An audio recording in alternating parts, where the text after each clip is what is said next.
I accidentally consumed an immortal elixir that had been discarded as trash. Although I gained a near-infinite lifespan, I did not achieve true immortality. If I were to suffer a lethal wound, I would still perish. To survive in this cutthroat world of cultivation, I lived as a vagrant, wandering aimlessly with no home to call my own. But in my 5th year, I witnessed a beggar, much like myself, beaten to death simply for crossing paths with a young master of a prominent clan. By the 7th year, I encountered a man named Fang Yuan. I watched helplessly as he slaughtered an entire city just to refine his bones. A single glance from him, even from afar, sent me fleeing in such terror that I ran for 7 days and 7 nights before daring to stop. It was then that I understood. One must possess cultivation, or life is meaningless. Without it, even with longevity, one is nothing more than a fish on a chopping block for the great cultivators. Yet, my misfortune was absolute. My body could not absorb even a shred of spiritual energy, and my natural talent was entirely non-existent. With no other choice, I sought refuge in a remote, secluded mountain village. At the very least, such a place would be beneath the notice of those powerful cultivators. In the village, there was a coffin shop owned by a man surnamed Li, whom everyone called Uncle Li. His craftsmanship was renowned within a 100-mile radius. Once the thought of becoming a coffin maker crossed my mind, I felt there was no path more fitting for me. In the world of cultivation, the cycle of life and death is an eternal constant. Mortals die, and cultivators eventually fall. A coffin is a necessity in any era, whether in the world of mortals or the world of immortals. Furthermore, ordinary people steer clear of coffin making out of superstition, so no one would compete with me for business, and even fewer would harbor suspicion toward a simple coffin maker. Thus, I pushed open the weathered wooden doors of Uncle Li's shop. Uncle Lin was 63 years old. He had lost his wife long ago during childbirth, and the child did not survive either. Since then, he had lived in solitude, tending to his coffin shop alone. Day after day, he planed the wood, applied the lacquer, and carved the patterns, as if carving his own sorrow into those wooden caskets. The townsfolk whispered that Uncle Li was cursed with a hard fate, destined to bring misfortune to his kin, and none dared to draw too close to him. When I arrived at the shop, Uncle Li was carving a piece of cypress wood in the courtyard.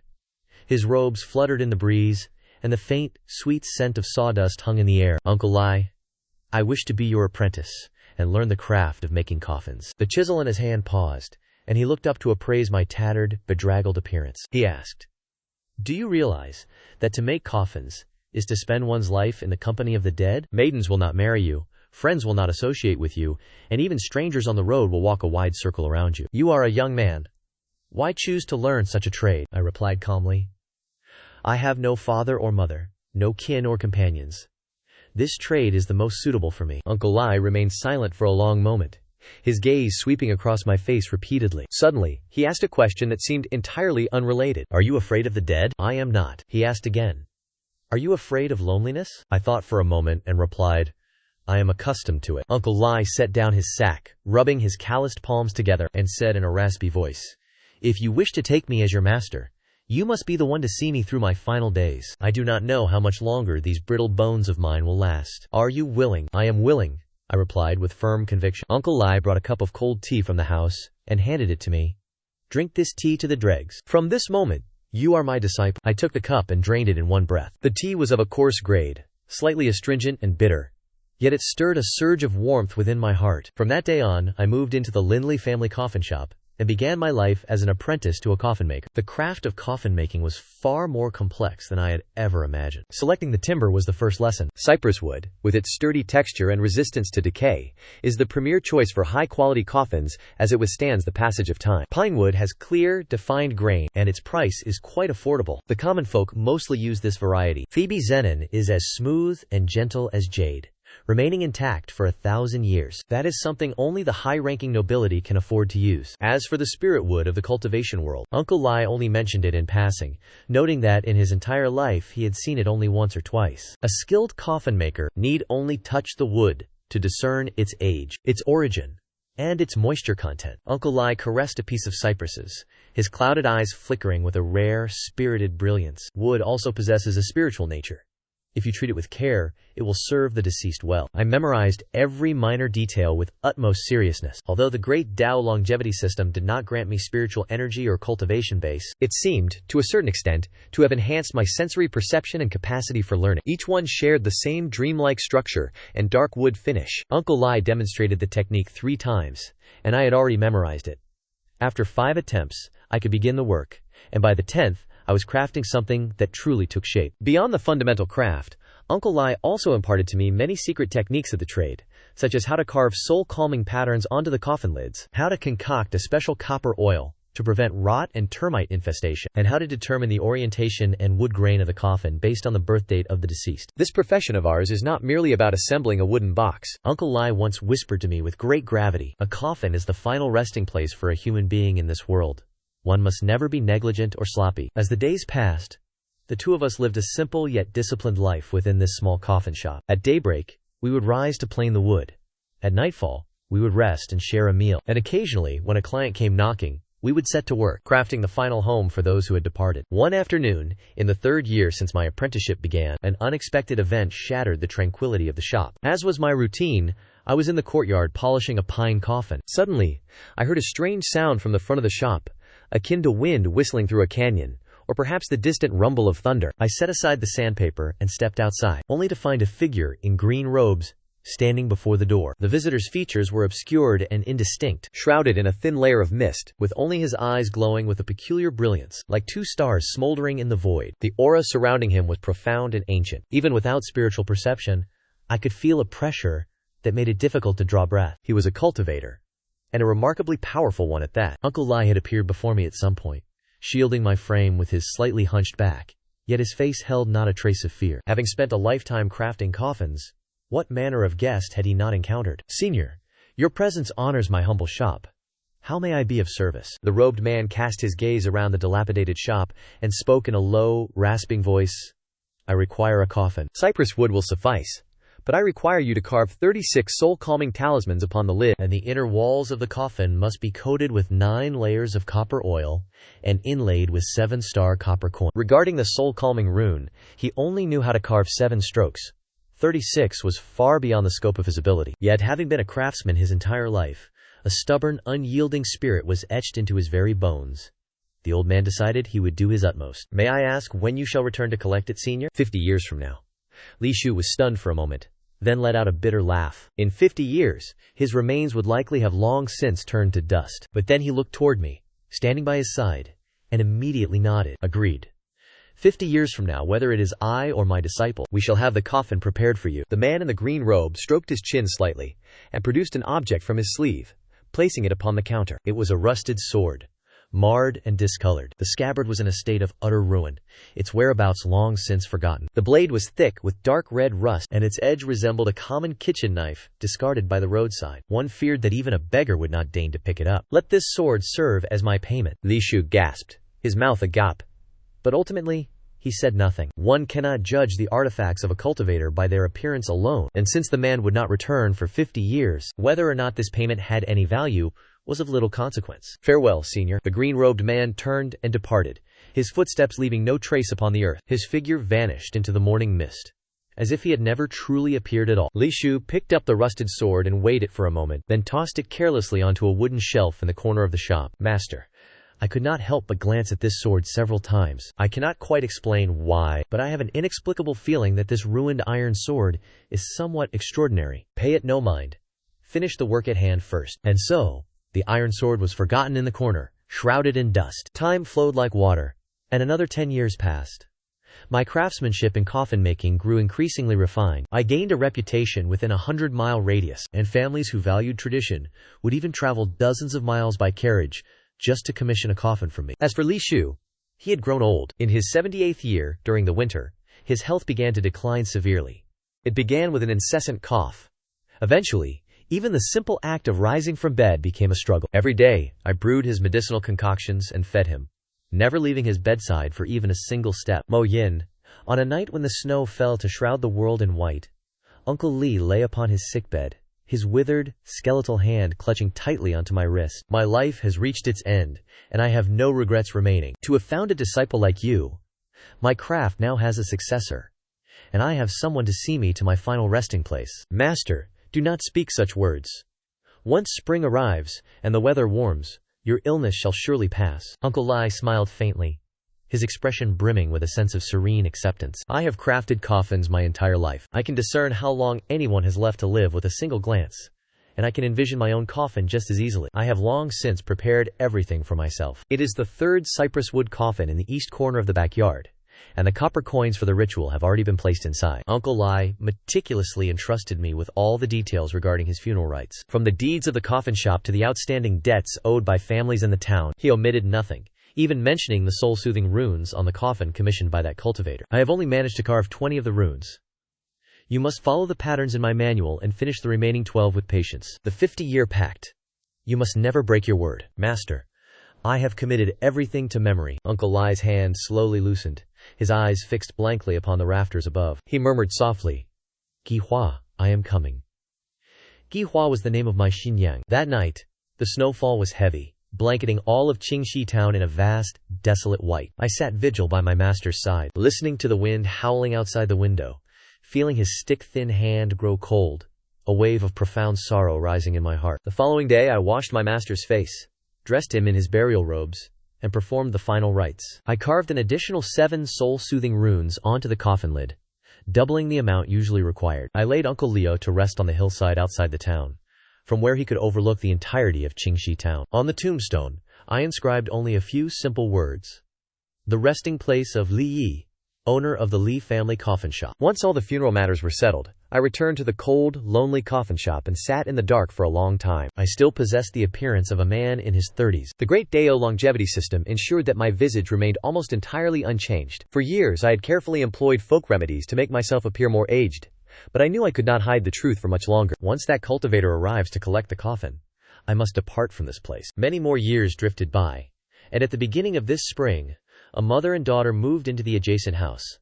The mother's name was Ruo Lan. She was 26 or 27, possessed of a fair complexion and a graceful, refined bearing, though her eyes were veiled in shadows of melancholy and fatigue. She was always dressed in a green linen robe that had been washed until it was faded and threadbare. Her hair was tied back in a neat bun, and her entire appearance was impeccably clean and tidy. Following closely beside her was a young girl of about 7 years old, named Zhao Lu. Perhaps it was because those round, wide eyes resembled a small deer deep within the mountains. The terrified little girl kept cowering behind her mother, stealing furtive glances at her new surroundings. The people in the village soon learned of their background. Ruo Lan was a widow. Her husband had passed away the year before due to a plague. Her husband's family, loathing her for what they called a cursed fate that brings death to one's spouse, had cast the mother and daughter out. After much hardship and wandering, they finally managed to rent a dilapidated shack in Qingxi town. She relied on washing and mending clothes for others to maintain their meager livelihood. A widow's door is often surrounded by gossip and trouble. Ruo Lan had not been moved in long before she attracted unwanted attention. That day,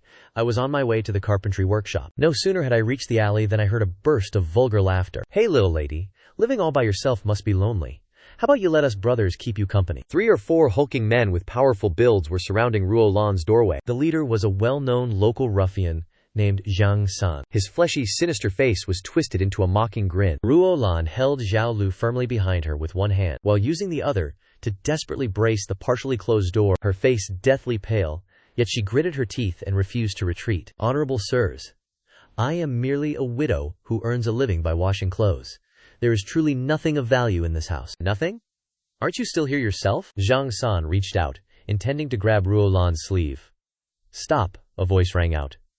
It was not loud, but it was clear and firm. Zhang San turned his head and saw a tall, lean young man with a cold expression standing at the end of the alley, holding a wooden plank for a coffin in his hand. Zhang San immediately recognized me. His voice betrayed a trace of apprehension. He was not afraid of my martial prowess, but rather, no one in their right mind wanted to provoke a man who made coffins. "What business? Are you people not ashamed to bully a widow and her young child, and then drive them out of their home?" Zhang San's face flushed with stifled indignation, his fists clenched tightly, while the thugs behind him began to stir restlessly. Yet I did not feel a sliver of fear.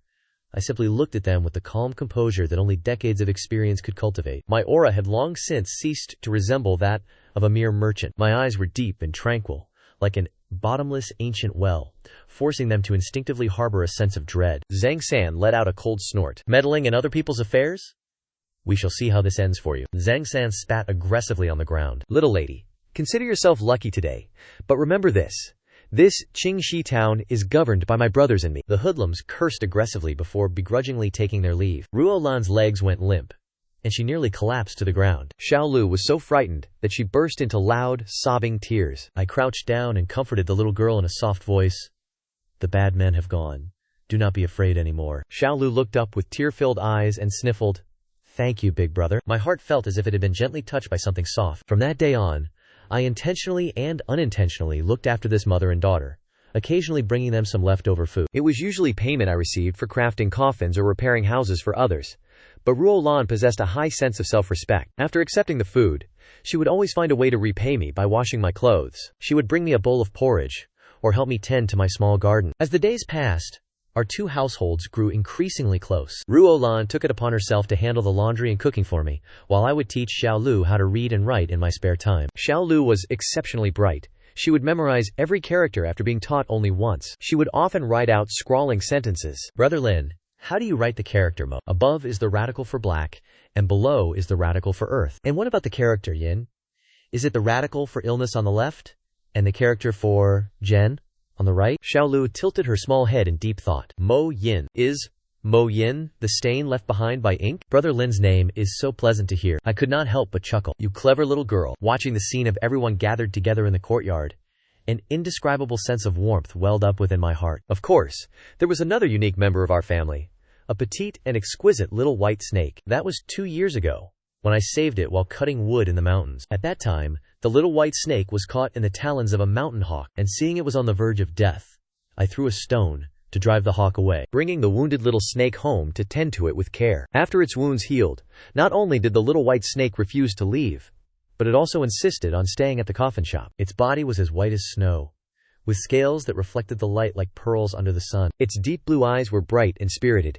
Its every movement carried an indescribable, refined spiritual aura. Ruolan was terrified when she first saw it, but the little white snake was exceptionally gentle and never harmed anyone. It would take the initiative to curl up in Xiaolu's palm, gently licking her fingertips with its cold, serpentine tongue. Xiaolu was overjoyed and named it Xiaobai. Every dusk, as Xiaolu sat in the courtyard practicing her calligraphy, Xiaobai would rest on her shoulder, tilting its small head to watch her work. Ruolan would be busy preparing dinner by the stove. I stood under the eaves chopping wood.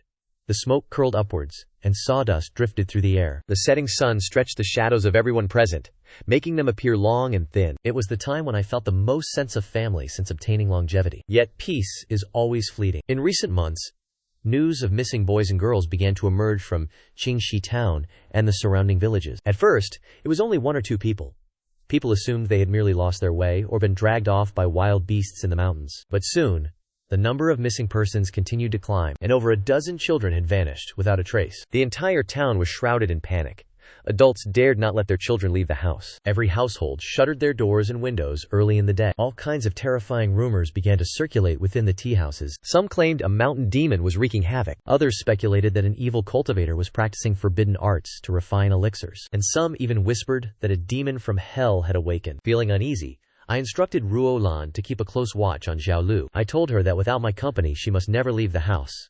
Yet the inevitable still came to pass. That afternoon, I was applying the 5th layer of copper oil to the interior of a cypress coffin. Suddenly I heard the courtyard gate being pushed open violently, and Ruolan stumbled in, her face as pale as a sheet of paper, streaming with tears. "Brother Lin, please, I beg you to save Xiaolu." She collapsed to her knees with a thud, her entire body trembling like a withered leaf in the wind. As it turned out, she had gone to the riverbank to wash clothes that afternoon, leaving Xiaolu at home to read. Upon returning, I found the door wide open. Xiaolu had vanished. Books were scattered across the floor. An embroidered slipper lay discarded by the threshold, and eerie, black claw marks marred the walls. Neighbor Zhang Chen claimed he saw a figure cloaked in black descend from the rooftop, clutching a child and vanishing toward the north mountain. My knuckles turned white and cracked under the pressure of my clenched fists. "Stay here and wait for me. I will bring Xiaolu back.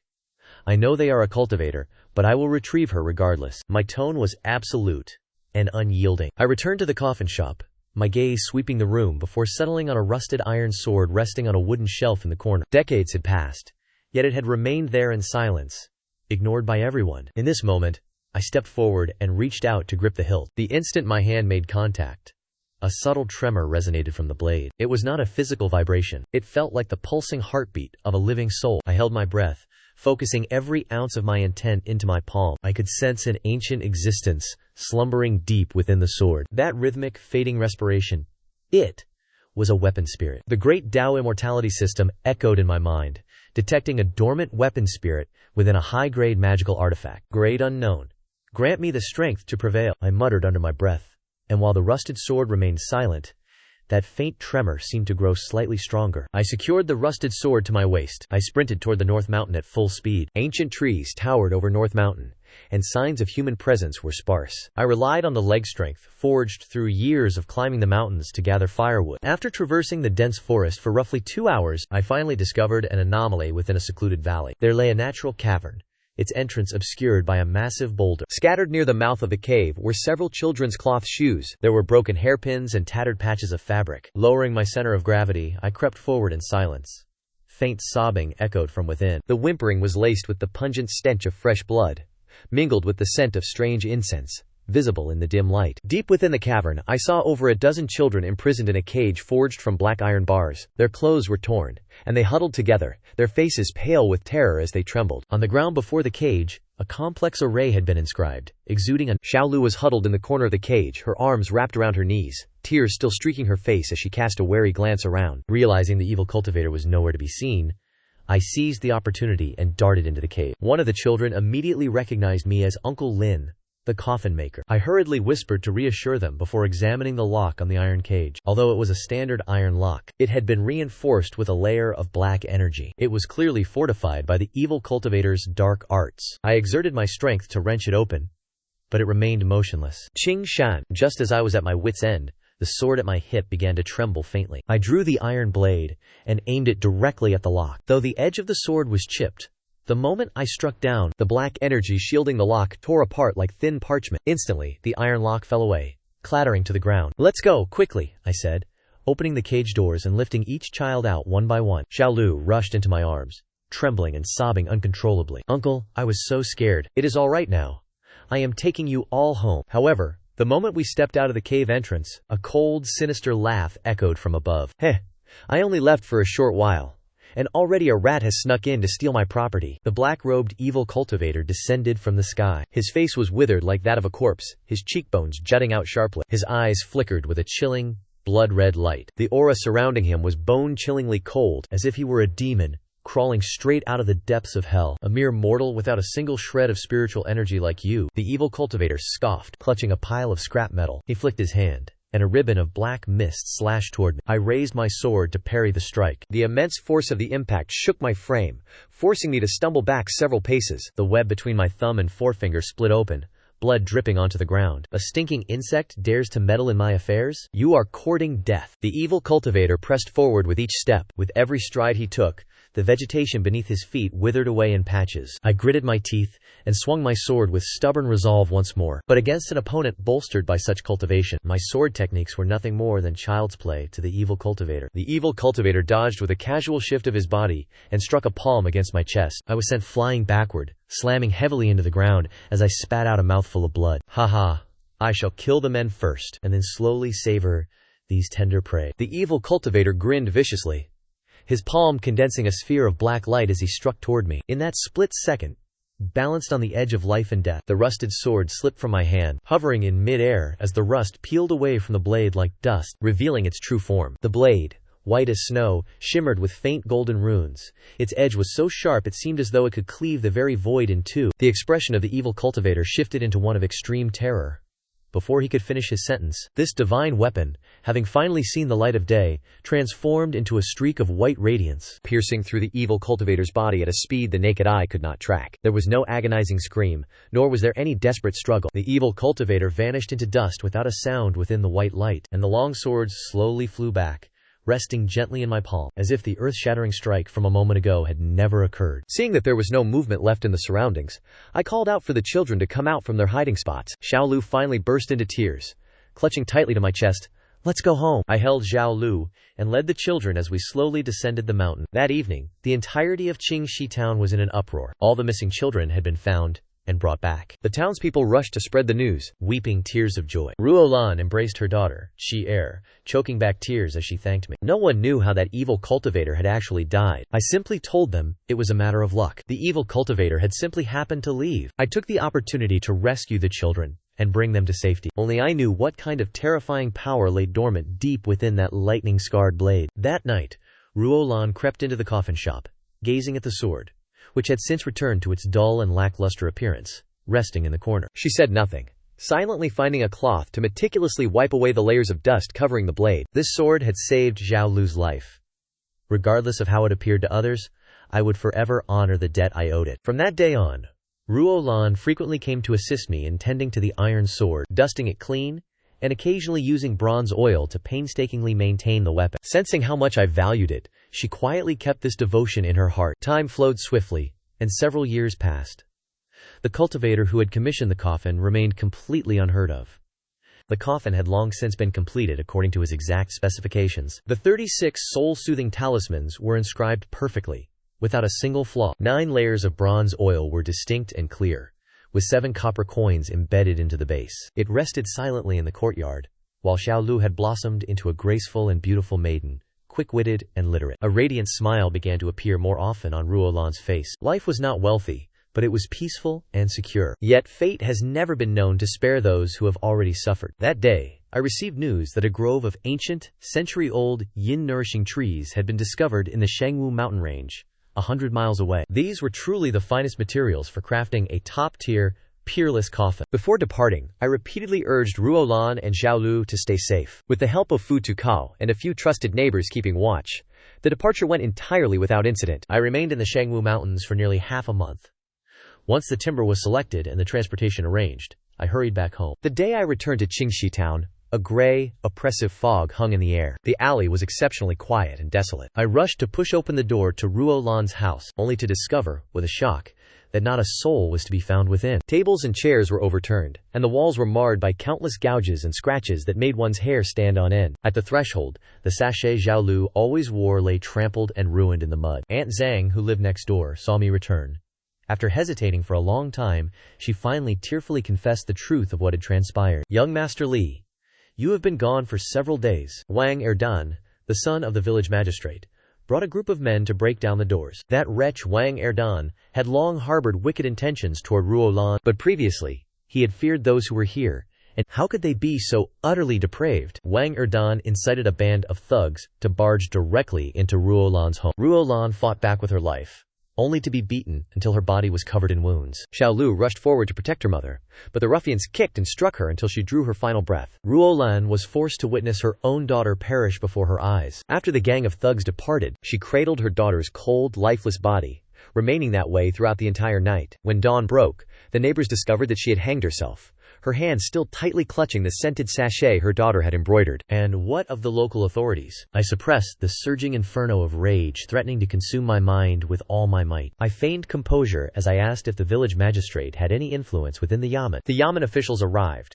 glanced around briefly, and then declared that Ruolan had died due to her own disputes and provocations. After hearing their verdict, I remained in silent contemplation for a long time. Is this world truly so profoundly unjust? Why must it trample upon the suffering with such cruelty? If only I were stronger, things would not have ended this way. But alas, am I nothing more than a mortal, devoid of even a sliver of cultivation? My heart could not find peace, even as a great deal of time passed. I walked alone, a solitary figure, up the mountain slope outside the town, standing before 2 newly built graves for a very, very long time. Ruolan's headstone was planted directly beside that of Zhao Lu. In life, the two of them had relied upon each other for survival. During those moments when I was absent, how terrified and helpless must the two of you have been? I knelt down and began plucking the weeds obscuring Zhao Lu's resting place, clearing them away one by one, blade by blade. My hands did not tremble, yet my eyes were so bloodshot they felt as though they might weep tears of crimson. I did not realize when Xiao Bai had appeared upon my shoulder. It gently brushed its tiny tongue against my cheek,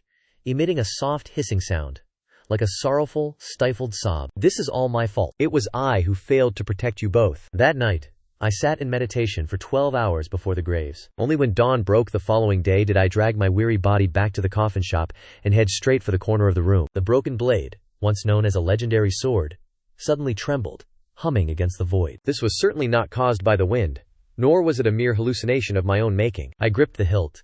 "Old friend, help me one last time." Not long after, on a dark and windy night, the guard at the gates leaned against the pillar, and fell into a deep slumber. No one noticed the dark shadow. Scaling the courtyard wall, the sounds of laughter and gambling drifted out from the inner chamber. As Wang Erdan was busy drinking and making merry, I pushed the door open and stepped inside. Upon recognizing the visitor, Wang Erdan sneered, "Coffin Lin, what are you doing here? Are you here to collect the corpses of your master and his concubine?" Haha. His laughter suddenly died in his throat, for he had caught sight of the blade in my hand, the rusted sword body, which had somehow begun to emit a frigid, icy glint. That night, the residents of Qingxi town heard nothing but harrowing screams from Qingshui village, followed by a long, lingering silence. The following day, the entire Wang household and their band of ruffians were found dead in a gruesome state. On the bluestone slab at the entrance, 8 large characters were carved by the sword. "A life for a life, justice is served." The local authorities investigated for several days, yet found no leads. As the Wang family had offended far too many people, everyone was a suspect. The case was eventually left open and unresolved. On the second day following the incident, I brought wine, food, and a clumsy, misshapen sachet to the graves. Standing before the graves of the mother and child, I whispered, "The great vengeance for you both has been exacted. May you rest in peace. I offer this wine before your graves." I sat until the sun rose, then stood up to pack my belongings. After locking the door to the coffin shop, Xiao Bai poked its head out from my sleeve, its blue eyes shimmering with moisture in the morning light. I released Xiao Bai back into the forest where we first met, allowing it to return to its freedom. Though it was difficult to let go, I understood that in my destined longevity, I was merely a passing traveler in their lives. Watching Xiao Bai disappear into the forest, I murmured, "Go on. It is time for me to depart as well." Before long, after a weary journey, I arrived at the capital. Following the incident with Ruo Lan, I had resolved that if I could not cultivate immortality, I would master physical combat. The capital housed many grandmasters, and I had come to seek apprenticeship, yet for days in a row I was repeatedly turned away. Because I lacked the means to cultivate, and my aptitude for physical techniques was remarkably poor, the grandmasters naturally saw no value in a commoner such as me. Days passed, and disheartened, I prepared to leave the capital. That morning the rain fell heavily, and passers-by hurried to find shelter, leaving the streets suddenly empty. As I crossed the bridge under my umbrella, I saw an old man sitting in meditation upon the bridge, the rainwater around him evaporating into a white mist. This was clearly an expert, as he had noticed me staring for quite some time. The old man spoke slowly. "Young man, what business do you have here?" Hearing this, I hurriedly pulled my hands away. "I see that your cultivation is profound, and I wish to follow you and learn. Please, go away. I have no intention of taking on any disciples." The white-haired elder sat in meditation with his eyes closed. "Senior, please accept this disciple's kowtow," I said, kneeling to press my forehead to the ground. "Sigh. Even if you do this, I will not accept you. Your innate talent is far too poor. It is destined that you will never achieve anything of note." The old man waved his hand, and the falling rain was instantly scattered. I was lifted up by an invisible force. 2 hours later, I remained standing in the exact same spot. The old man finally opened his eyes to look at me and said, "Tell me, why do you wish to cultivate? Let this old man hear your reasons. If I find your answer satisfactory, I shall make my decision," the old man said, stroking his beard. I then recounted everything that had occurred in Qingxi town to the old man. Utterly preposterous. The old man struck the bridge with a fist in a fit of rage. Strangely, the surface of the bridge remained intact, but the water beneath it exploded with a deafening sound, revealing a deep crater. A display of the legendary, striking the mountain, to fell the ox. I was momentarily stunned. The old man reached out his hand toward me and said gently, "Young man, I have been sitting for too long, and cannot rise. Give me a hand." I hurriedly complied, pulling the old man to his feet. The old man dusted off his robes and said, "I accept your desire to grow strong for the sake of protecting others. From this day forth, you shall follow me in cultivation." "Master!" I hurriedly kowtowed, overcome with excitement. Time passed swiftly. In the blink of an eye, I had been cultivating under Master Wu Shan for 30 years. Although Master Wu Shan also practiced body cultivation, his lifespan was only slightly longer than that of an ordinary mortal. For the past 2 years, the master's health had declined, and he had become forgetful. Perhaps he did not wish to be a burden to me forever. One day, when I went to the master's room, I found only a note left on the table. "My good disciple, I sense that he only wished to spend his final moments gazing upon the mountains and rivers. Do not be discouraged.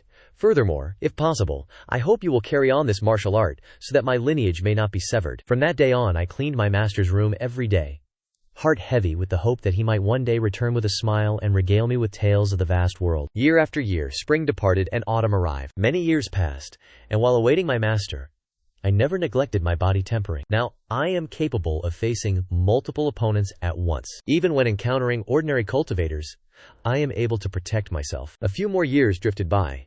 This winter, snow fell upon the capital for 3 days and 3 nights, and as I cleared the snow from the threshold early that morning, as was my habit, I discovered a young girl trembling against the door. Her pitiful appearance reminded me of someone. It brought to mind little Lou from many years ago. Both possessed large, watery eyes. I carried the shivering girl into the house, prepared warm water, and turned to step outside. Moments later, the girl emerged in fresh clothes and knelt before me. I have long had no home to return to. I implore you, Senior, to take me in. Upon my questioning, the girl slowly began to recount her story. She was originally from a prestigious family in the capital, but due to the schemes of villains, her entire clan was exterminated. By sheer fortune, she escaped, wandering from place to place and fighting over scraps with stray dogs. She had lived in constant hunger and destitution. Hearing of her plight, I could not help but sigh. Follow me from this day forth. I shall teach you martial arts. Thank you, Master. The girl bowed her head repeatedly. What is your name? Reporting to Master, this humble one is named Hong. From now on, let us call you Hong Lian. I spoke slowly. I hope that you will be like a lotus flower, rising from the mire yet remaining unstained. Disciple Hong Lian obeys. Hong Lian smiled radiantly, causing me a moment of bewilderment, as if I had returned to years past. Seeing little Lou standing before me, joyfully calling out Uncle Lin. At this very moment, the cold, detached voice of the system echoed. The system indicated that Hong Lian possessed innate full spiritual roots for cultivation. I was stunned into silence for a long while. From then on, I dedicated myself to nurturing Hong Lian, raising her as if she were my own daughter. Hong Lian was gifted with extraordinary talent and learned everything with ease. By her youth, she had already reached the peak of body tempering, and there was less and less that I could teach her. I knew that she remained by my side only because she was concerned for my well-being. Finally, when the great assembly of the Qin sect began, I summoned her to me. Hong Lian, you must go. Do not worry about me any longer. Your talent should not be stifled here. You must dedicate yourself to rigorous cultivation, whether for the sake of retribution or self-preservation. One requires profound strength to withstand the world. Following my firm insistence, Hong Lian could no longer refuse and took her leave of me. Before she departed, I bestowed upon her a rusted sword as a parting gift. After Hong Lian left, several years passed, and I set out for the Lin Kingdom, intending to live out a mundane life. Yet this journey was destined to be anything but peaceful. The great Zhu Kingdom, where I arrived, was plunged into chaos, with regional lords warring against one another, leaving the common people in despair. With the land in ruins, I walked along a desolate imperial road. Seeing the refugees huddled by the roadside waiting for death, my heart could not bear it. If no one intervened, these souls would surely perish. Thus, I decided to utilize the boundless space within the Great Dado longevity system, where I had long been cultivating crops. It was fortunate that I could now put them to use for famine relief. Word of my charitable deeds spread rapidly, and more refugees began to gather around me. A bodhisattva has manifested. Follow Master Lin, and you shall never fear starvation. I took them in, providing food and shelter. Yet in this time of national crisis, how could I save them all alone? Eventually, my food stores were looted entirely. With no other choice, I was forced to recruit experts to safeguard the provisions. Through the suppression of brute force, I successfully maintained order within the city. Because there was an abundance of food, many more flocked to me for refuge. As the population swelled, complications arose and riots became frequent, so I began to recruit soldiers and establish camps, using overwhelming force to maintain stability. Time passed, and the number of refugees did not dwindle. Instead, it grew, for word had spread that here, at the very least, one could eat their fill. Consequently, the city under my control expanded, and my army grew in strength. Eventually, an imperial envoy arrived with an army to take command of the city. His Majesty has issued a decree.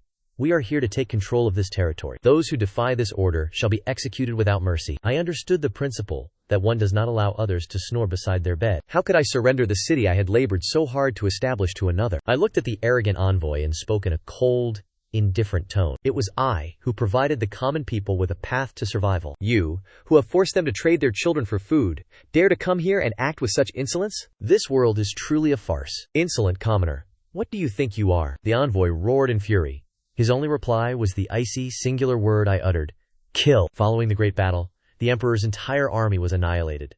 The news of this defeat shook the heavens and the earth. After the messenger was executed, my subordinates were restless and stirred. They draped the imperial robes upon my shoulders and commanded Karajin to seize another city. They urged me to unify the realm and restore order for the sake of the common people. At first I refused, but considering the tyrannical behavior of the emperor, I resolutely started an uprising. garnering widespread support from the populace. In less than a month, I had amassed an army of 20,000 men. In the Great Zhou Kingdom, there was a general named Wu Qi, a loyalist of the previous dynasty who had lived in seclusion during these chaotic times. Hearing of my reputation, he voluntarily came to offer his allegiance. Wu Qi is willing to assist you in achieving your grand ambitions, sir. My eyes lit up. Was this the legendary Wu Qi, he who commanded troops with divine precision? It is indeed I. I revealed my joy, knowing that with such a general's aid, this great undertaking would surely succeed. Many years later, with Wu Qi's assistance in campaigns across the north and south, I unified the realm. In the 420th year of the Great Gan, I ascended the throne as emperor, taking the title Qin Yu and naming my reign Mingde. I devoted myself to governing, and the nation began to flourish as another dozen years passed. That day, as I was reviewing state documents, the system alerted me to a disturbance of spiritual energy within my body and advised me to attempt channeling it. I followed its guidance, closing my eyes to meditate. Within my dantian, there was a faint, thread-like pulse of spiritual energy, flickering but undeniably real. The system analyzed that due to my long-term consumption of great Tao elixirs, the accumulated medicinal power had fundamentally transformed my constitution. Although I lacked a spirit root, the medicinal energy had formed a conduit mimicking one, allowing me to absorb spiritual energy. I was advised to use elixirs to stabilize this process. Several months later, I discovered the mortal cleansing pill, an elixir capable of opening spiritual meridians for those without a spirit root. Once consumed, the conduit became stable, which meant that I was finally able to cultivate. The thing I had yearned for over hundreds of years arrived at the moment I least expected it. However, the path of cultivation is long, and the world still requires an enlightened ruler. I began my search for a successor. Zhu Jdan, who had followed me for years, possessed not only brilliant strategy and a magnanimous heart, but also true compassion for the people. I spent over a decade cultivating him, passing down all my experience in statecraft. When he was capable enough to shoulder the burden, I made the shocking decision to abdicate. My spirit is no longer what it once was, and I lack the vigor to govern. Only a man of true talent can carry this weight. Zhu Jdan wiped away tears as he accepted the imperial seal, bowing 3 times.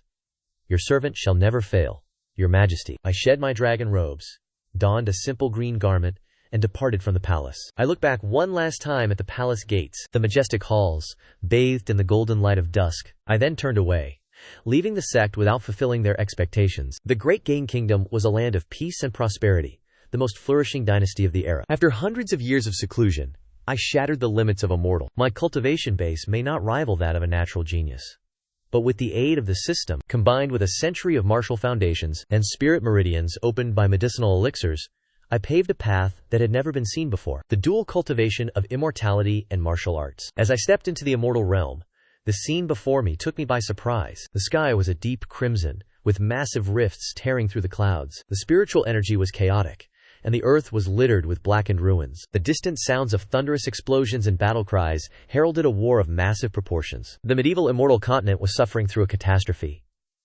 The human race and the dragon race had been at war for centuries, fighting over territories and resources, with a millennia-old grudge intertwined, exacting a heavy price from both sides. Walking through this immortal realm, I saw only the common people displaced and suffering. Alas, it is the same in every world.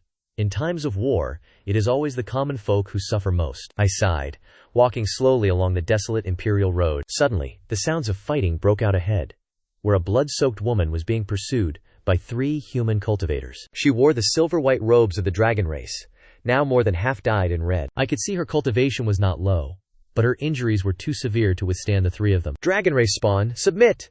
Anyone who captures the dragon princess will be handsomely rewarded. I did not think twice. I stood before her and threw a single punch, the power of martial arts and spiritual energy intertwined, creating an overwhelming force. The 3 cultivators were driven back several dozen zang, terrified. We are both of the human race. Why do you aid the dragon race? What is your intention? I replied coldly. You are the cause of this suffering. It is precisely because of greedy cultivators like you. I unleashed a technique to force the 3 back, then turned and signaled to the stunned woman. Go ahead, I will follow. The woman looked at me in astonishment, her golden pupils wide, before she flew off without hesitation. Relying on my agile movement technique, I broke off the pursuers and caught up to her. In the seclusion of a quiet cave, I tended to her wounds. The woman spoke. Knowing I am the dragon princess, why did you save me? Dare you point your blade at your own kin? It was only because I heard them claim you were a princess of the dragon clan that I decided to save you. We must put an end to this war. I share that desire. But the human and dragon clans have harbored deep hatred for ages. This conflict is inevitable. Longlinger sighed and shook her head. She is the eldest daughter of the Dragon Clan patriarch, Long Ao. She was ambushed while gathering military intelligence. If this war is not concluded soon, will the other alien races not simply profit from our mutual destruction? From my observations, they are already stirring in the shadows, waiting for their moment. I spoke with a grave and solemn expression, continuing to persuade her. You have seen how much the common people are suffering. To continue this fight will only lead to mutual destruction for both sides. As the eldest princess, I believe you possess the judgment to understand this. Longlinger fell silent, and we locked eyes. Neither of us was willing to yield. After a long while she withdrew her gaze, sighed, and said, "Very well. I will return to counsel my father. But whether your human race will agree is another matter. Your Honglian Empress is not someone who is easily dealt with." Honglian. Do you not know of Honglian? Longlinger tilted her head and asked, "Could it be that she is your disciple?" Though I could not be certain, I let out a sigh of relief. If it is indeed Honglian, then there is still hope. Come, accompany me to see my father. Longlinger led me as we flew toward the territory of the Dragon Clan. Along the way, I took the opportunity to clarify the true origins of this war. Longlinger, in turn, was curious about a human cultivator as peculiar as myself. Your combat style is very strange. Your spiritual energy cultivation is not high, yet your close combat techniques are more refined than any I have ever witnessed. It is something I learned in the mortal realm, taught to me by a mortal master. Longlinger found it difficult to believe. Throughout the journey, she kept finding my presence strangely familiar. That calm and gentle temperament, the way I risked everything to save her, and the subtle gestures I made, touched something deep within her heart. Long ago, she had transformed into a white serpent to wander the mortal world. But she was wounded by an eagle in Qingxi town. A kind-hearted mortal man had saved her, taking her in to nurse her back to health. Although they parted ways and never met again, it remained the warmest memory of her life. But back then, she was merely a serpent, and with her current perspective, she dared not be certain if I was the same person. You remind me of an old acquaintance. After a long silence, Longlinger could not help but speak. Oh, an old acquaintance, you say? I turned to look at her. Longlinger did not respond. A glint of nostalgia shone within her pupils. The Dragon Clan's palace lay deep within the coral pillars, where the glazed tiles shimmered with a dreamlike hue under the azure light. Longlinger led me through the pavilions into the grand hall, where the Dragon Clan patriarch, Long Aso, sat upon the dragon throne. Linger, why have you brought a human back with you? Long Ako's voice boomed like thunder, his eyes staring at me like blades. Are you not aware that I am currently at war with the human race? Father, it was he who saved me. Longlinger stepped forward. Had it not been for him, I would have perished at the hands of those 3 cultivators. What would you have done then? An elder snorted coldly. This is surely a human conspiracy, deliberately releasing the Dragon Princess to spy on our secrets. Longlinger rebuked him in anger. The atmosphere turned stifling, and the generals gripped their weapons, directing their killing intent toward me. Long Akio stood up and strode until he stood directly before me. Who are you? Why did you save my daughter? What is your objective? I simply wish to bring this century-long farce to an end. The farce, where the humans and the Dragon Clan are fated enemies. You saved the Dragon Princess, which makes you a traitor to the human race, and I, Long Agyu, do not welcome traitors. Patriarch, in my eyes, there is no difference between humans and the Dragon Clan. This endless conflict only benefits the foreign races, only to let the foreign races reap the rewards of our strife. The killing intent radiating from Long Ao intensified. Your cultivation base is... What realm is this? He furrowed his brows. He could not discern my strength. My spiritual energy seemed ordinary. Yet why were my meridians so strange? The dragons in the hall also scrutinized me. Their gazes were filled with hostility and vigilance. Long Ario suddenly struck out with a palm, carrying the mighty dragon aura of his clan. A dragon's roar echoed in the air. I leaned to the side, catching the blow with my right hand. The martial fire and spiritual energy within my palm fused into a force of both hardness and softness. Bang! Both of us retreated 3 steps. Long Ao's expression shifted in shock. He had not used his full strength, but it was at least 70%, and yet his opponent had blocked it. Father! Longlinger hurriedly shielded me as the tension escalated, an act no one had foreseen. I closed my eyes and took a deep breath, circulating both spiritual energy and martial power as the immortal path system issued an unprecedented demand, confirming the summoning of the high-grade Dharma treasure, the soul-pacifying Coffin. As golden light erupted from my body, it condensed into a tangible form before me, a solid coffin. It was the life's work of Uncle Lai and me, crafted for that nameless cultivator who never came to claim it. Having absorbed the spiritual energy of heaven and earth for many years, it had transformed into a true high-grade Dharma treasure. The soul-pacifying coffin hovered in midair, the light from its 36 runes illuminating the great hall. Longlinger stared at the coffin, at the runes, and the intricate carvings on the lid, and at that familiar craftsmanship. Her entire body trembled as she recalled those days in Qingxi town, where Immortal had saved and cared for her, in that coffin shop fragrant with the scent of wood. She remembered the silhouette of him teaching her to write, protecting her, the sound of his wood planing under the moonlight, and his gentle arms as he called her, Little Bai. "Is it really you?" Longlinger's voice trembled, her golden pupils shimmering with tears. "It truly is you." She turned abruptly to Long Io, and spoke so quickly she stumbled. "Father, he is the one I have been searching for. He is the benefactor I told you about. That year, when I wandered the mortal realm as a white serpent, and was wounded by an eagle in Qingxi town, he was the one who saved me. I spent many years by his side. He is a good person. He is the kindest person in all the world." Long Amio was stunned. He naturally knew of his daughter's wanderings in the mortal realm, and he knew she had been searching for that benefactor. He had always thought it was merely an obsession of his daughter's. What could be so special about a mortal? But this man could not only summon a high-grade Dharma treasure, he had also withstood 7/10 of his strength, and he was the benefactor his daughter had sought for 100 years. It would be unwise to continue this hostility. After a moment of silence, Long Akio withdrew his killing intent, his expression even shifting as he cupped his hands. "I was reckless just now. I hope you can forgive me, since you are a benefactor to Ling Meyer. You are an honored guest of the Dragon Clan." Seeing this, I withdrew the soul-pacifying coffin and nodded calmly. Longlinger stood beside me. She reached out silently, her fingertips brushing my sleeve, just as the little white serpent had once coiled around my hand, rubbing against my fingers. "Xiao Bai," I whispered softly. Tears finally began to fall from Longlinger's eyes. During my stay at the Dragon Clan Palace, I witnessed another facet of this war. In the infirmary, it was filled with dragon warriors missing limbs. Some had even lost their ability to shapeshift, left only to curl up in corners and moan, as elixirs ran dry, and even basic healing pills were nearing depletion. In the temporary settlements outside the palace, the common folk of the Dragon Clan who had retreated from the front lines huddled together, their eyes filled with fear and hopelessness. "This war has been raging for 300 years. Longlinger, walking beside me, said in a soft voice. "It began merely as a dispute over a spirit vein. As the conflict escalated and grievances deepened, no one now remembers why it started in the first place. The human race hates the Dragon Clan, and the Dragon Clan hates the human race. Too many have perished on both sides for anyone to be willing to cease their hand first. What is the situation with the human race? Your Red Lotus Empress is truly formidable." Longlinger spoke with a hint of trepidation. "It is said that the Red Lotus Empress is a genius who ascended from the mortal realm, a cultivator who practices both martial arts and the immortal path, possessing immense combat power, and she has currently assembled a massive army intending to launch an all-out assault. If they truly clash, both sides will suffer catastrophic casualties." Upon hearing the name Red Lotus, my footsteps faltered involuntarily. "What is the matter? Are you not acquainted with her, Mo Yin?" "Many years ago, I took in a disciple whose natural talent was exceptional. I named her Red Lotus.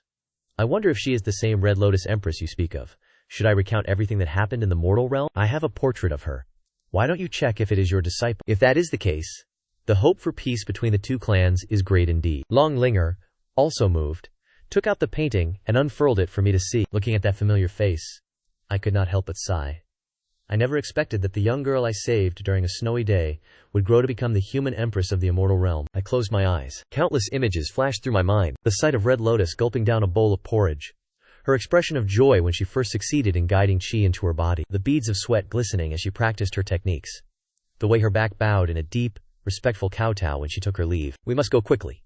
Accompany me to meet the Emperor." Longlinger urged me hurriedly toward the grand hall of the Dragon Palace. "I have a way to put an end to this war." I spoke slowly, my expression radiating confidence. Long Arrow was stunned. The human empress was my disciple. The entire great hall fell into a heavy silence, for Long Arrow's first reaction was one of utter disbelief. "You claim the human empress is your disciple? A cultivator who ascended from the mortal realm. Do you have any idea how formidable Hong Lian is? She stood alone against the elders of the dragon tribe. And you claim she is a product of your teaching?" "Her martial path was taught by me," I said calmly. "As for her cultivation, her talent far surpasses my own, but I believe she still remembers the first lesson I ever gave her. To be a person of virtue." Long Ao pondered for a long time before speaking. "Even if she is your disciple, what makes you think she will listen to you? She is now the human empress, bearing the destiny of her entire race," I declared with certainty, A child who has endured such suffering will not wish for more death. She has gathered her great army not necessarily to attack, but to leverage her strength, to secure a chance at peace negotiations. Long Ao remained skeptical. Let me prove it to you. I continued to press my case. If I can persuade Hong Lian to cease hostilities, and you agree to peace talks, this war will end. You shall go alone to the human tribe's headquarters. What if Hong Lian does not acknowledge you? What if you are killed? After a moment of silence, I spoke slowly. Then that is my fate. Long Linger suddenly interjected. Father, I will go with him. Long Ao spun around. Linger, have you lost your mind? That is the headquarters of the human tribe. Only if a dragon princess arrives in person can our sincerity be truly demonstrated. Long Linger's gaze was resolute. Father, we cannot continue to fight. If we do, the dragon tribe will not be able to endure much longer. If Lin Molan succeeds in persuading the human empress, this is our best opportunity. Long Ao remained silent for a long time. Very well, Lin Moan. If you could stop this war, I, Long Ao, will owe you a debt of honor. I shall grant whatever you ask. I glanced at Long Linger by my side. Through the days and nights spent together, the bond between us had long surpassed that of mere savior and ward. Long Linger was the little white I had been separated from for so many years. She was the warmth that remained by my side through the most arduous years of my life. And in Long Linger's heart, I was the one she had searched for over the past century, ever since we made our vow beneath the starlit sky. I nodded, and the great human encampment was stationed at the Tiangang Plains to the east, stretching for dozens of miles, with banners as dense as a forest. Long Linger and I arrived as envoys to the prestigious sect, and were immediately surrounded by hundreds of cultivators. The Dragon Clan aura emanating from Linger caused them to tighten their grip on their weapons. The killing intent manifests like a physical force. I am Lin Moyin, I stated. Tell your Empress Her Majesty to have her master come out. The commanders at the gate exchanged glances, clearly thinking I had lost my mind. Yet my demeanor remained too composed. My calm did not betray a liar. After much hesitation, they finally sent someone to report. A moment later, the tent flaps of the central command pavilion suddenly parted. A woman clad in dark battle armor strode out, her presence imposing and heroic, her brow etched with the majesty of an empress and an aura of slaughter, a sword hanging at her waist. Is that the sword of lightning? No. It no longer carries the mark of lightning. Under the nourishment of Hong Lian's spiritual power, it has regained its original appearance. It is the divine weapon that commands the attention of the entire world. Hong Lian approached me, her pace quickening with every step. In the final few strides, she nearly broke into a run, then stopped abruptly, gazing up at the man whose appearance had barely changed, her lips trembling, her eyes reddening. Master, I smiled and said, it has been a long time. Tears welled up in Hong Lian's eyes, heedless of the shocked gazes of the countless soldiers behind her. She knelt on the spot. Disciple Hong Lian pays respects to master. The human cultivators behind were stunned into silence, for their empress had knelt before a man of seemingly ordinary cultivation. Is this the proper etiquette? That will do. You are an empress now. Stop weeping at the slightest provocation like you did when you were small. Hong Lian stopped crying and smiled, wiping her tears. Master, where have you been? I have searched for you for so long. After I became empress, I sent people everywhere to find you, but to no avail. I was in seclusion, cultivating for a period of time, I replied indifferently. I appraised the woman before me. The frail, emaciated girl from the past had transformed into an empress ruling over a vast territory. My heart was filled with both joy and pride. Yet I could also see the exhaustion deep within Hong Lian's eyes. A 300-year war is not something one person can shoulder alone. No matter how strong Hong Lian is, she is still flesh and blood. This unending conflict was stifling her, pressing down upon her until she could barely breathe. Hong Lian, I have come today to discuss this war. Hong Lian's expression shifted slightly. She invited me into the command tent and dismissed her attendants. Inside the tent, only the master, his disciple, and Long Linger remained. Hong Lian cast a glance at Long Linger, a complex flicker of emotion crossing her eyes. She naturally recognized the aura of the Dragon Clan. Master, she is of the Dragon Clan. She is the princess of the Dragon Clan. Long Linger is also the one who holds my heart. Hong Lian's face was filled with shock, unable to believe what she was hearing. Beside me, Long Linger flushed deep red and lowered her head as I went straight to the point. I hope for the human and dragon clans to cease hostilities and negotiate peace. Master, do you have any idea how many have perished in this war? In these 3 years, the human clan has lost tens of millions of cultivators and countless mortals. The Dragon Clan has also suffered heavy casualties, and their blood has watered the earth. Before Hong Lian could finish, I cut her off. I spoke calmly. I have seen the Dragon Clan's camp of wounded, their refugees suffering just as much as those of the human clan. Women, children, and the elderly are left displaced. Warriors are riddled with scars. A 3-year feud cannot be resolved in a single day. But if we do not cease this conflict, only more lives will be lost. In the end, it will only benefit the foreign races. Hong Lian fell silent. What was the first thing I taught you all those years ago? I looked at Hong Lian and continued to ask. Hong Lian replied in a low voice, to be a good person. Do you believe that continuing this slaughter is what a good person should do? Suo Chang remained silent for a long time. Finally, Hong Lian took a deep breath. Master, I will listen to you. She paused before adding, however, I have a condition.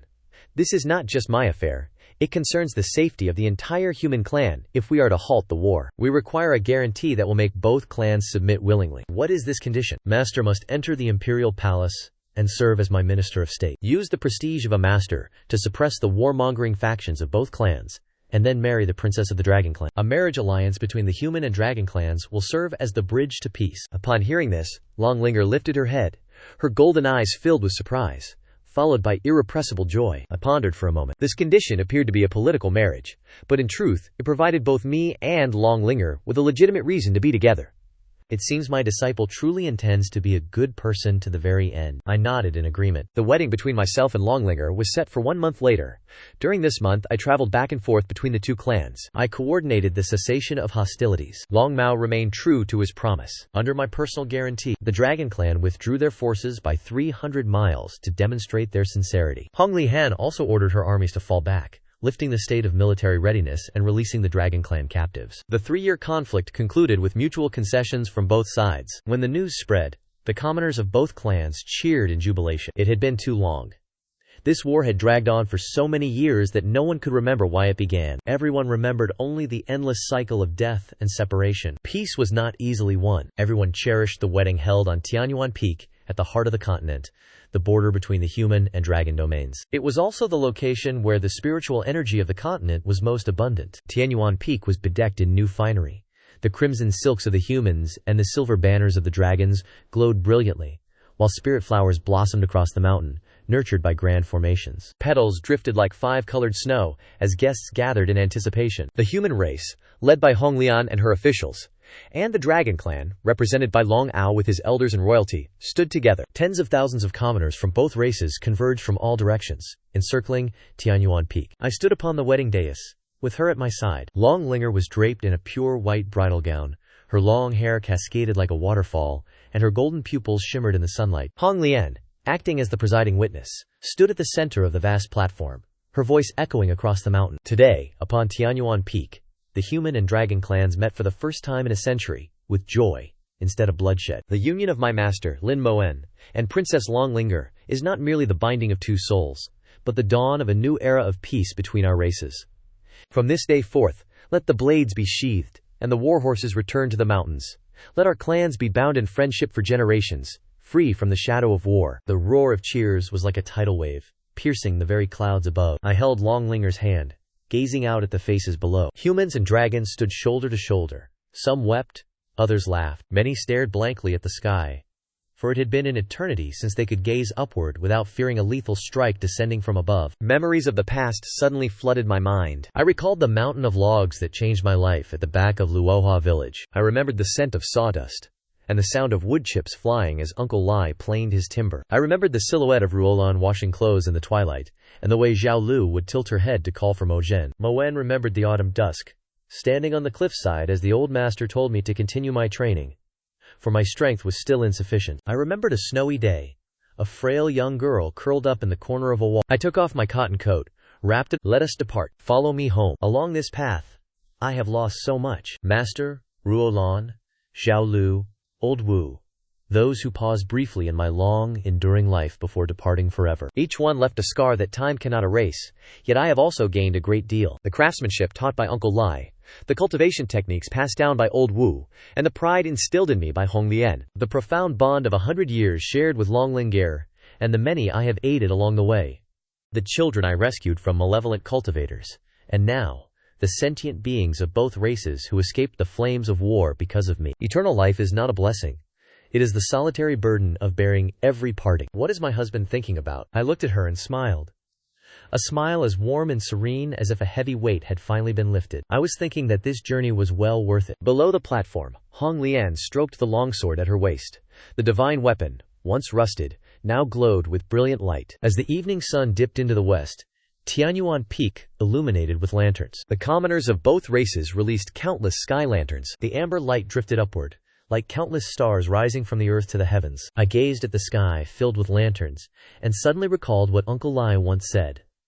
A coffin is the final resting place for all in this world, and one must never be careless with it. My entire life, from crafting coffins to provide a final sanctuary for the departed, to ultimately forging an era of peace and prosperity for the people of this world. Perhaps this is my own coffin, not fashioned from wood, but forged from the persistence of countless years. Kindness and sacrifice serve as the foundation of this vessel, containing every reunion and departure. It is a coffin of suffering and hope, and within it lies true eternal life. Immortality is not found in my physical body, but in the mark one have left upon this world. It is as faint as an ink stain, yet it shall never fade away. In the 3rd year after our marriage, the world remained at peace. As trade between the two races became common, I did something that no one could understand. I opened a coffin shop at the foot of Tianyuan Peak. When Longlinger heard this while sipping tea, she nearly spat out the spirit spring water. The great prime minister of the human race, the architect of peace, was now crafting coffins. And what if I do craft coffins? It is a habit passed down from my master that I simply cannot forsake. Longlinger, left with no other choice, could only let me be. The shop is modest, consisting of 3 tiled rooms and a courtyard, identical to the Li shop in Qingxi town. I carved a signboard from cypress wood myself, inscribing 4 characters. Lin's coffin shop. Not Lin's shop, but Lin's. Longlinger gazed at the sea in silence for a long moment, asking nothing, and simply helped me hang them up. She understood that once news of me spread, once my coffin making reached the ears of others, I would turn no one away, regardless of their status or race, whether human or of the Dragon Clan. Months passed in quiet succession, until one afternoon, when Longlinger sat in the courtyard watching me carve wood. The setting sun stretched our shadows thin. She spoke softly. Mo Yin, do you think we will ever need coffins in the future? I smiled. In my life, I have crafted coffins for countless souls. I am the only one for whom no coffin need be made. Longlinger tilted her head, her golden pupils catching the dying light of the sun. Then I shall not need one either. As long as I remain by your side, that is enough. I set down my plane, preparing to answer her. Suddenly, an unprecedented notification manifested within my mind. Host has triggered hidden conditions, unlocking suppressed memories. In an instant, an agonizing wave of pain surged through my head. I dropped to one knee, hands pressed firmly against the earth, veins bulging on my forehead as countless fragments of memories flooded my mind like shattered glass. These were not memories of this current lifetime, yet they belonged to me nonetheless. I witnessed the heavens and earth in their primordial chaos, and a magnificent palace standing tall at the end of the sea of clouds, high above the 9 heavens. Within that palace, a faint, ethereal figure sat upon a throne. That figure was me. Not the man I am now, but the being I was tens of thousands of years ago. Memories rushed back like a torrential waterfall. I had been the first consciousness to awaken within this vast celestial expanse, nameless and ageless, existing alongside the universe itself, holding the power over the cycles of life and death for all things. Yet, though I held the destiny of all living beings in my grasp, I had never truly lived, nor did I know the warmth or coldness of the world. I did not understand birth, aging, sickness, or death, much less the mortal meaning of love. For untold eons, the immutable laws of heaven moved within my hands, until I grew weary, and then, profoundly confused, I asked the heavenly Tao, what is life, and what is death? The heavenly Tao did not answer, but instead offered me a choice: to seal my divine consciousness, and reincarnate into a mortal shell. Through 10,000 trials in the red dust of the mortal realm, if I could comprehend life and death with a human body, I would once again be granted mastery over the heavenly Dagyo, free from all confusion. If I failed, my soul would scatter into the void, lost forever. The heavenly Daso would choose another master, and I had chosen to reincarnate. That immortal pill of immortality that had been discarded was not cast away by another. It was a final safeguard I had left for myself before sealing my consciousness.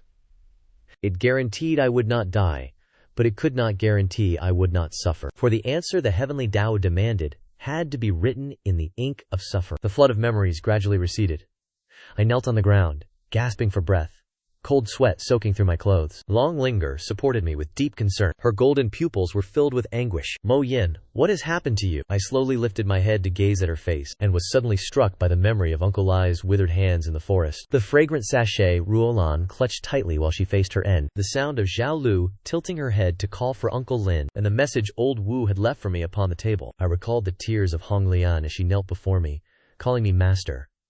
What is the meaning of life? This is life. It is the rough cup of tea Uncle Lai offered me, astringent and slightly bitter, yet warming the heart like the smoke from Ruolan's kitchen. It is the little white snake coiled upon Zhao Lu's shoulder. And what is death? It is the scent of sawdust as flowers drift away, the trail of soul-calming incense carved into the final coffin, and ultimately, it is the cycle of all partings and reunions. The system issued a notification once more.